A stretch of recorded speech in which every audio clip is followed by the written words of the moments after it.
Thank you. Welcome back to the final segment of the show for today. We're talking to Alana McLaughlin, and she has given us some information concerning European dictators during the Second World War. And now she will continue her discussion in reference to those dictators. Why don't you pick up where we left off the last time, Alana? Now, if you're just tuning in, we on the first two segments we talked about my background in education. I'm Alana McLaughlin, 6th grader at John Early Museum Magnet Middle School. And in the second segment, we talked about Adolf Hitler, the Nazi Party, and how he basically was the cause of World War II. Now, in the third segment, I told you that I talk about Joseph Stalin and Mussolini. Now, let's start with Stalin.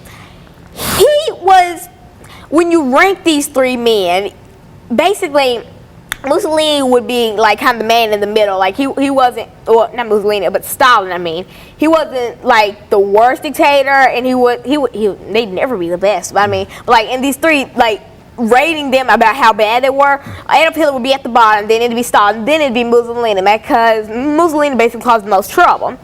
Now Stalin, he's basically the same as Adolf Hitler, but in a different form, had a different mindset, and so many other things wrong with him. Now, Joseph Stalin actually grew up a fighter. Like in his, when he was a teenager, he had a history of being reckless, and he used to bully children, and even in church, he'd make children cry.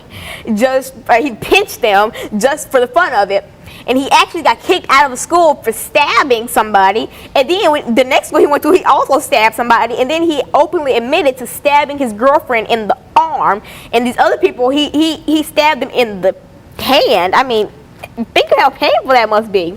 And then he openly admitted that he stabbed his girlfriend in the arm. So he grew up a violent youth and then grew up to be an even more violent person. So those are some of the fun facts that I learned about Joseph Stalin over the weekend. And now let's get into the real stuff. Now we talk. So when you talk about European dictators, if you're also just tuning in, a dictator is basically like a ruler, a person that controls everything, the government, the police, the court. He controls everything, and then dictator also took away something from citizens, 3 things from citizens: the 13th, 14th, and 15th Amendment, the right to vote, the right to be free, and the right to be a citizen. They had no rights. It's basically like how African Americans were in segregation, but much, much, much, much, much worse.